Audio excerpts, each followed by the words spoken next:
Why Nations Fail, The Origins of Power, Prosperity, and Poverty is a non-fiction book by Turkish-American economist Daron Acemoglu from the Massachusetts Institute of Technology and political scientist James A. Robinson from Harvard University. The book applies insights from institutional economics, development economics and economic history to answer why nations develop differently, with some succeeding in the accumulation of power and prosperity, while others fail. The authors also maintain a website about the themes of the book. Structure: the book is structured into 15 chapters. 0. Preface 1. So close and yet so different, why Egyptians filled Tahrir Square to bring down Hosni Mubarak and what it means for our understanding of the causes of prosperity and poverty. 2. Theories that don't work: poor countries are not poor because of their geographies or cultures, or because their leaders do not know which policies will enrich their citizens. 3. The making of prosperity and poverty: how prosperity and poverty are determined by the incentives created by institutions, and how politics determines what institutions a nation has. 4. Small differences and critical junctures: the weight of history, how institutions change through political conflict and how the past shapes the present. 5. I've seen the future, and it works: growth under extractive institutions, what Stalin, King Shyam, the Neolithic Revolution, and the Maya city-states had in common and how this explains why China's current economic growth cannot last. 6. Drifting apart: how institutions evolve over time, often slowly drifting apart. 7. The turning point: how a political revolution in 1688 changed institutions in England and led to the Industrial Revolution. 8. Not on our turf: barriers to development, while the politically powerful in many nations oppose the Industrial Revolution. 9. Reversing development: how European colonialism impoverished large parts of the world. 10. The diffusion of prosperity: how some parts of the world took different paths to prosperity than Britain. 11. The virtuous circle: how institutions that encourage prosperity create positive feedback loops that prevent the efforts by elites to undermine them. 12. The vicious circle: how institutions that create poverty generate negative feedback loops and endure. 13. Why nations fail today: institutions, institutions, institutions. 14. Breaking the mold: how a few countries changed their economic trajectory by changing their institutions. 15. Understanding prosperity and poverty: how the world could have been different and how understanding this can explain why most attempts to combat poverty have failed. Content: in 15 chapters, Acemoglu and Robinson try to examine which factors are responsible for the political and economical success or failure of states. They argue that the existing explanations about the emergence of prosperity and poverty, for example geography, climate, culture, religion or economic policies, are either insufficient or defective. They support their thesis by using countries as case studies, which are similar in all the mentioned factors but still develop differently in terms of prosperity. The most incisive example is Korea, which was divided into North and South Korea 60 years ago, and both countries are Euro-unregistered trademark economies have developed completely differently since then. Further examples are the border cities Nogales and Nogales. By reference to border cities, the authors analyze the impact of the institutional environment on the prosperity of people from the same geographical area and same culture.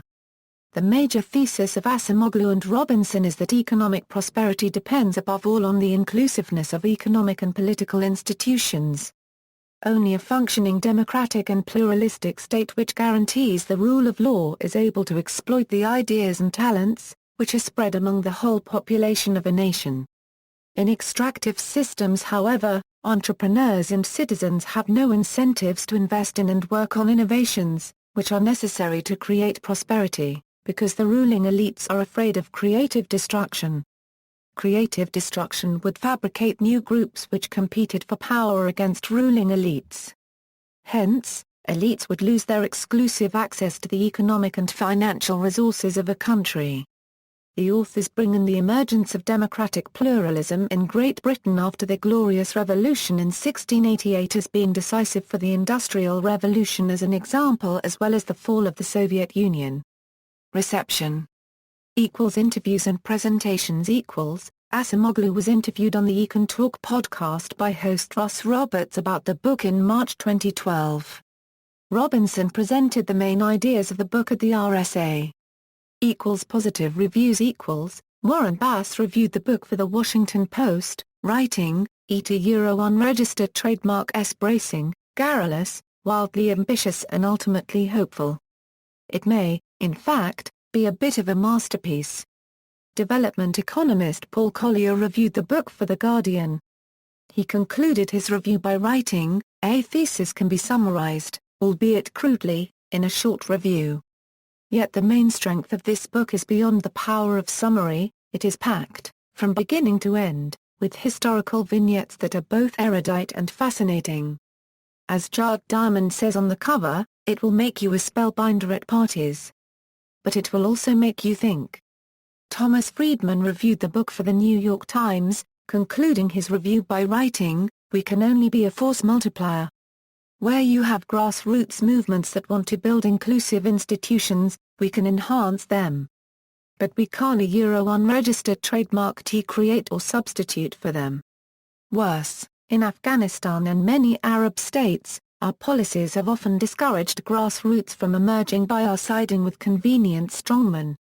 So theory unregistered trademark nothing to multiply. If you multiply 0 by 100, you still get 0. Acemoglu worries that our huge growth in economic inequality is undermining the inclusiveness of America unregistered trademark institutions too. When one person can write a check to finance your whole campaign, how inclusive will you be as an elected official to listen to competing voices? Peter Forbes reviewed the book for The Independent, writing, this book, by two U.S. economists, comes garlanded with praise by its obvious forebears Jared Diamond, Ian Morris, Niall Ferguson, Charles C. Mann and succeeds in making great sense of the history of the modern era, from the voyages of discovery to the present day. Mixed and negative reviews. The negative reviews of the book focused on the following lines of criticism. The authors didn't unregistered trademark present more rigorous, statistics-based evidence to support their theories. This critique appeared in a mixed review of the book by William Easterly in the Wall Street Journal, that was generally supportive of the plausibility of the book's thesis but critiqued the book's failure to cite evidence to show that their historical case studies demonstrated their claims, even though some evidence did exist in the scholarly literature. The authors focused almost exclusively on institutions as an explanation, and even within institutions, they focused on a relatively narrow subtype. Jared Diamond wrote that in their narrow focus on inclusive institutions, however, the authors ignore or dismiss other factors. I mentioned earlier the effects of an unregistered trademark being landlocked or of environmental damage, factors that they don't unregistered trademark discuss. Even within the focus on institutions, the concentration specifically on inclusive institutions causes the authors to give inadequate accounts of the ways that natural resources can be a curse. Diamond's review was excerpted by economist Tyler Cowen on Marginal Revolution. Jeffrey Sachs objects that other factors that can also affect growth are ignored. David R. Henderson wrote a generally positive review in Regulation, but included the criticism that the authors failed to consider one example of extractive institutions, a government of elitists that, claiming to speak for the large less wealthy majority, extracts wealth from a small wealthy minority. A professional book review in charge of Maximiliano E. Kerstanji exerts a radical criticism on why nations fail. Far from being objective, the argument of this book is ethnocentric. Authors fail to recognize that there are many other nations that are free to choose to live in another way. There is no imperative stating that all nations should be democratic in order to enjoy the benefits of modern life and a capitalist economy. Indeed, paradoxically, envisaging democracy as a universal value is a betrayal to the self-determination of others, the very cornerstone of democracy itself. by defining a national Euro-unregistered trademark's success as a function of its degree of wealth or per capita income, corresponds directly to an a-Euro-ethnocentric Euro mechanism within the discipline, aimed at creating a need in non-Western societies, namely, the a-Euro need a Euro to be a Euro developed a Euro and a Euro a modern Euro. There is no genuine attempt to discuss critically the role of international financial corporations as World Bank in issuing an unlimited number of loans to the world. Lastly, Acemoglu and Robinson are not treating the problem of inequality with accuracy and detail. The Gini coefficient list shows how some Latin American countries as Uruguay are more egalitarian than United States. In a blog post primarily devoted to Paul Collier's book Exodus, Nathan Smith built on some of the preceding critiques and added a further criticism: a Norvay view of the beneficence of democracy has long since been ripped apart by public choice economics, yet Acemoglu and Robinson revive it in the crudest form. People good, elites bad. Honest empirical work on the democracy equals growth causal link suggests that the effect is basically nil. But Acemoglu and Robinson's tendentiously fact-packed and conceptually confusing tome has given development economists a pretext for taking a more politically correct view. The critique was publicized by economist Brian Kaplan on Econlog, who begged readers for their own thoughts on Smith's assessment. Awards and Honors, 2012 Paddy Power and Total Politics Political Book Award, 2012 Financial Times and Goldman Sachs Business Book of the Year Award, Shortlist, 2013 Lionel Gelber Prize, Longlist, 2013 Arthur Ross Book Award, Honorable Mention.